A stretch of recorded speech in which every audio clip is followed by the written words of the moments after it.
Feel like you're being pulled in 1,000 directions? Let's fix that.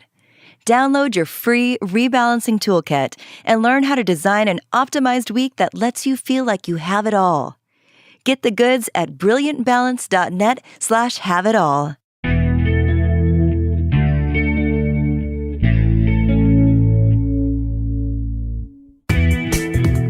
I'm Cherylanne Skolnicki, and this is Brilliant Balance, the show for working women who are ready to shine. Each week, I bring you ideas, inspiration, and insight on balance, business, and getting it all done gracefully. You ready? Let's be brilliant.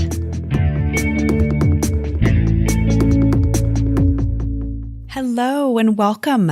This is episode 22 of the Brilliant Balance podcast.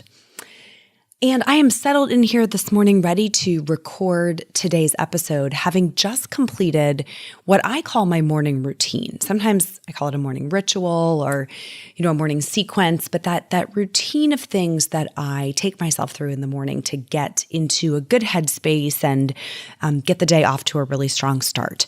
And this is something I put in place maybe a year or so ago, maybe a little longer than that. It kind of evolved and expanded a bit as my business up-leveled and my life became more complex. And I felt the need for something that could be really grounding in the morning. Maybe we'll do a whole episode on morning routine sometime. But I'm a big believer in routines and in structure. I have an evening routine too that sort of helps me wind down the day and get into a clear-headed space where I can really sleep and have a really high quality night of sleep. I have routines during the workday, the weekend. I think routines are really key to my productivity and also, frankly, to my sanity, so they're kind of near and dear to my heart and they keep my life in rhythm. And in fact, what I've learned is most people need more routines. That's why there's so much literature that's focused on getting people to build routines that work for them. And really a big piece of my coaching work is focused on helping people establish routines that work for them, that take their life in the direction that they want to go, that help them really bring big dreams or big plans to fruition by chipping away at it, day by day. But today we're going to go in the opposite direction because today we're talking about the fact that sometimes breaking a routine is really what's needed. And I'll tell you, perfectionistic type A people, P.S., the kind of women I often seem to attract, these people often struggle to let go of routine as much as everyone else struggles to adopt one. And I definitely used to be like that. I used to fight this tooth and nail. When the urge to break a routine would arise, I would really try to squash it and I'd power through. And I kind of had this belief that if I just stuck to the routine at all costs, that was the answer. But it didn't always serve me. And what I've come to learn is that there really are times when breaking a routine is exactly what you need. And it can be very freeing to do that. So to get into this today, what I want to do first is talk a little bit about why routines matter. And then I want to give you just a handful of reasons, like what the indicators are when maybe it would be a good idea to break your routine. And we're going to take each one of those in turn to see if we can get you some freedom and flexibility if you're feeling a little constrained by routines that you've built and that you're adhering to without really paying attention to, are they serving you? The big point to make first is, why do routines matter? And I think we have to remember this in order to know when to break them. So really, routines are there to help us conserve our mental energy for the new and the different, right? For the creative, for the problem solving. If we're spending all of our mental energy trying to execute the mundane because we don't have a routine for that and we're trying to carry it all around in our head and remember it, then we're really not giving ourselves access to our full mental faculties, all of our mental energy for the new and different, for the creative, for the problems that come our way. And so it's kind of getting frittered away on some of this little stuff that really could be routinized so that it happens the same way every day or most days. And that gives us a lot of headspace back for other things. And most working women I know would do just about anything to reclaim some headspace, right? To just have a little bit of mental freedom. So routines are a fabulous way to do that. If you can put some things on repeat that you know work for you, then you don't have to think about them every day. So maybe it's something like you eat the same thing for breakfast almost every day. Or maybe you have a process for laying your clothes out so you know what you're going to wear. And that's a routine that you're in to just take some space out of the morning. Maybe it's an exercise routine that you know if you do it every day or a certain number of days a week, that it keeps you feeling good and connected to your body. That's all awesome. And having routines is really good and they serve those very important purposes. But there are a few times that I think it's important that we sort of relax the reins on the routine. And I want to talk about each one of them in turn here and see if you can connect to any of these in your own life, okay? So the first one I want to talk about is you might want to break your routine when your routine is not working. Now, that may sound obvious, but sometimes we establish a routine and it doesn't deliver the results we want, but we keep doing it anyhow. And there's lots of reasons why that might happen, right? It might happen because we have a belief that eventually it's going to work. It might be because it works for other people. It might be because it used to work for us. But if it's not working, and I'm not talking about not working for a day, right? But if over time you're looking at the results of this routine and it's just not delivering what you want, it's probably time to explore some options. So, let's say that you decided you really needed to lose some weight, and the way you were going to do that was not eating carbs. Really common approach today. And you go on for a while not eating carbs, but you're not losing weight. Why would you continue to do that? At some point, you have to reevaluate the process you're following and say, is this really helping me? Or maybe you decide you want to lose weight, and so you're going to become a runner, and you run 30 miles a week, and your knees hurt every single day, but your weight is stable. So if that routine is not delivering against the outcome that you're trying to get, maybe your routine is not working. And this is one of the first times that I think it's really important to reassess a routine is when you've been at it for long enough and you realize that it's not working. How would you even know that? Well, you have to be paying attention to the outcomes. You have to have some kind of data that you're looking at regularly that says, how's it going? Maybe you review your week or your month or your quarter to assess results, and you have to be willing to change your process if the routine is not working. So I think back sometimes to when I was in college, and I was so misguided about food during college. And, I thought a good practice would be not eating lunch in an effort to lose weight. And so instead of eating lunch, like at the cafeteria or at a restaurant, I ate, wait for it, you'll die, yogurt-covered pretzels, because they were fat-free, of course, this was the 90s, and drank Diet Snapple. And I lost no weight because I was probably eating 1,000 calories worth of yogurt-covered pretzels.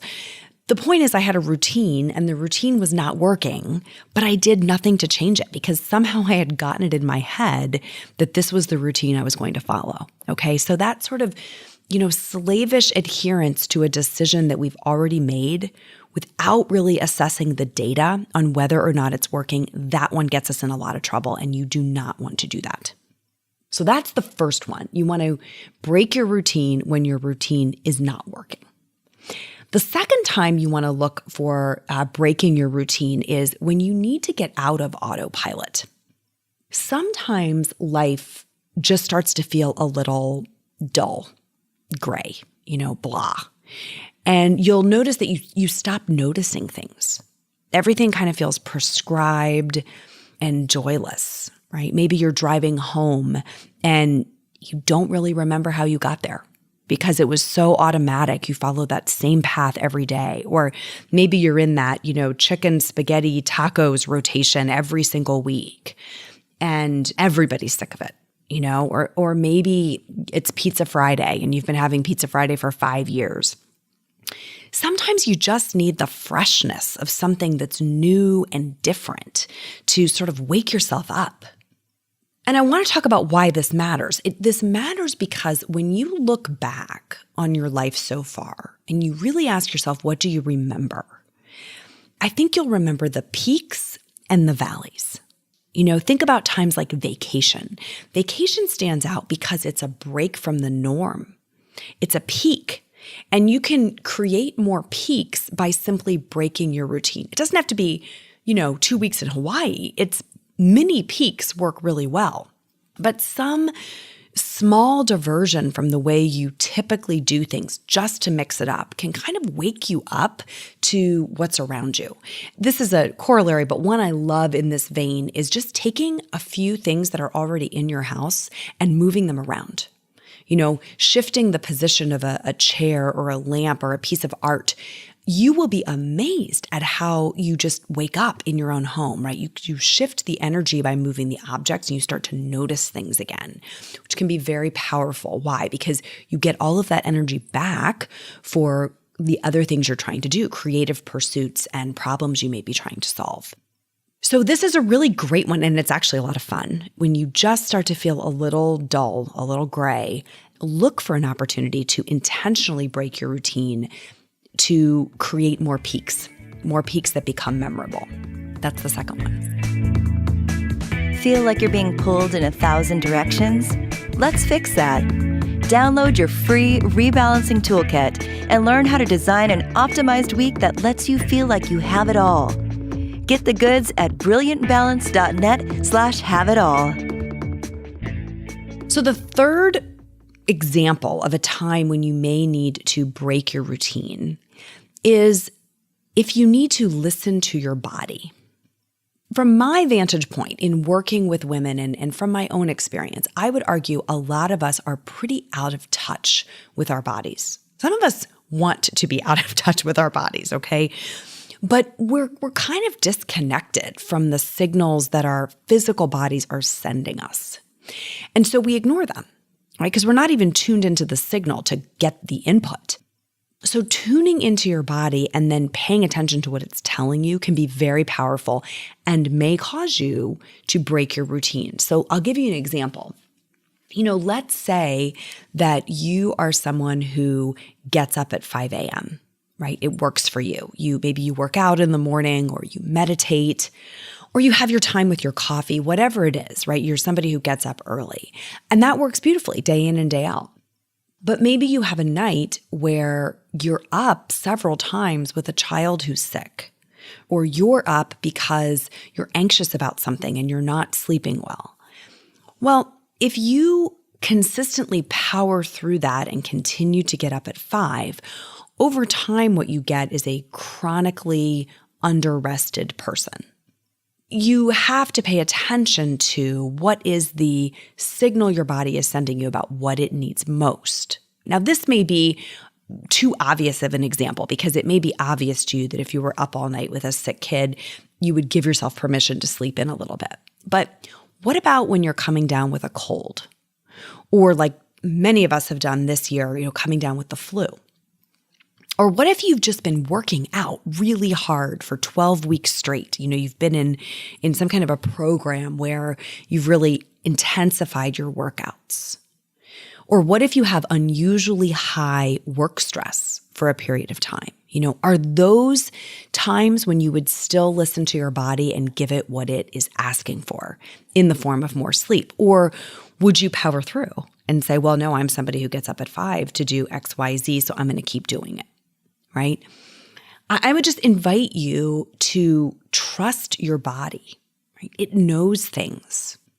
As a matter of practice, you should follow your routine. But when your body is giving you those strong signals about what it needs, even if they're ones you typically would ignore, explore what it feels like to break your routine and honor that.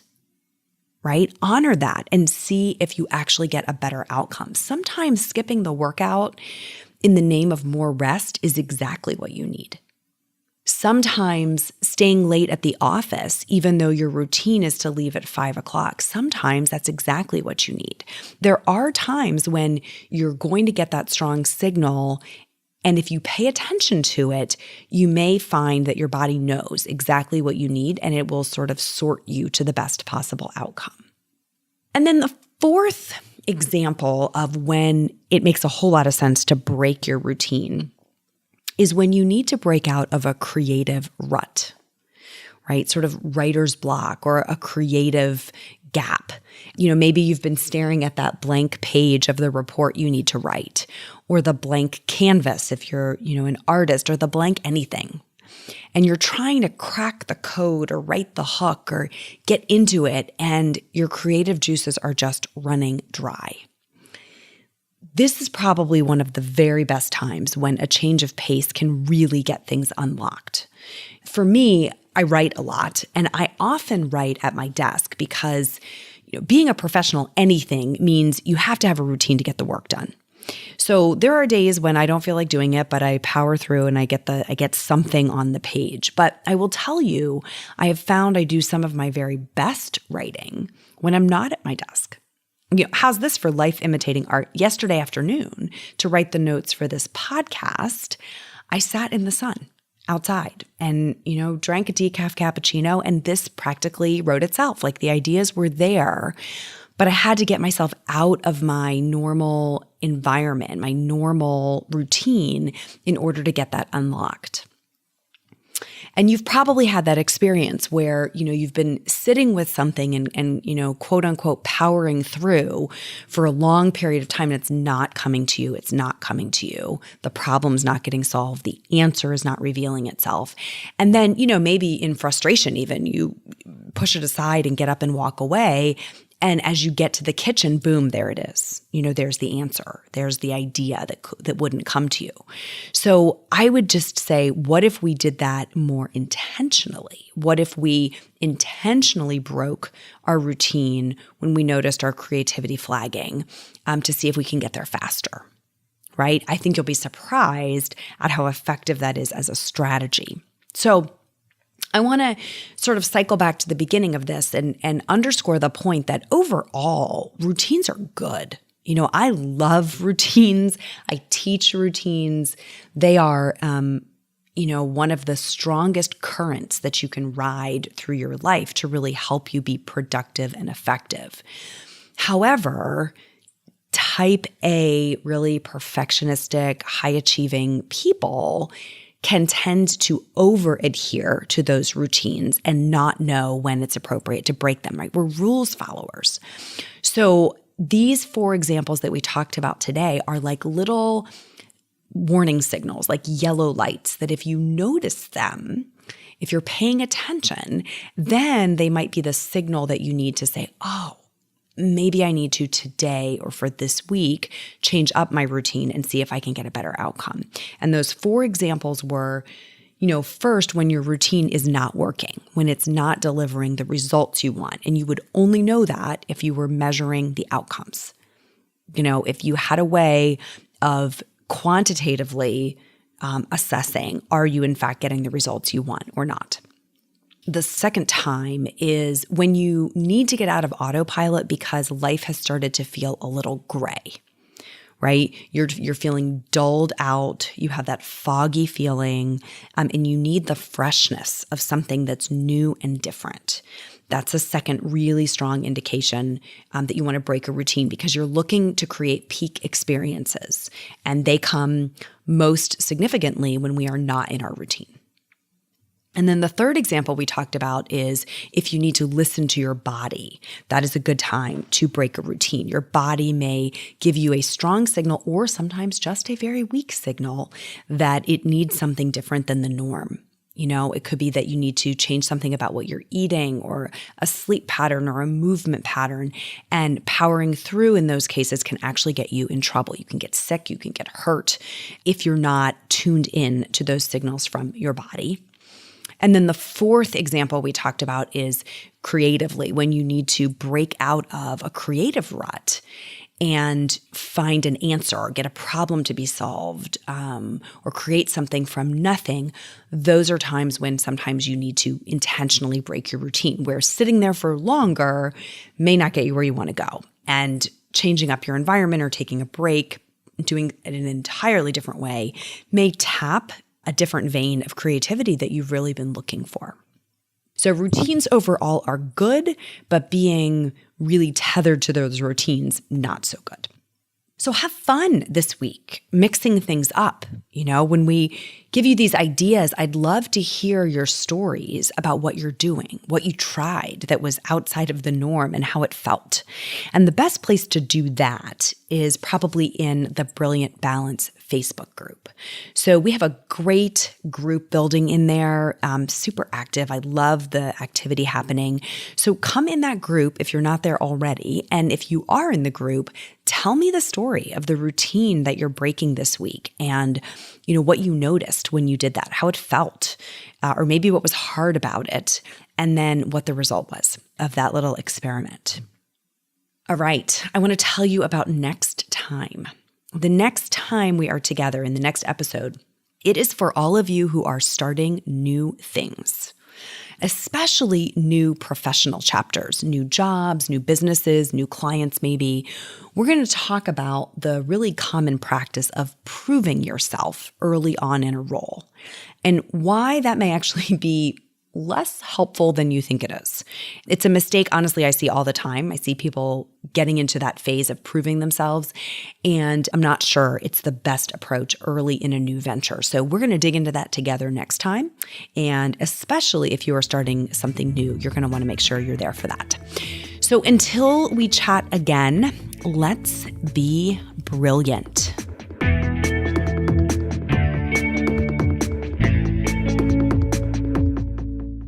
This is thepodcastfactory.com.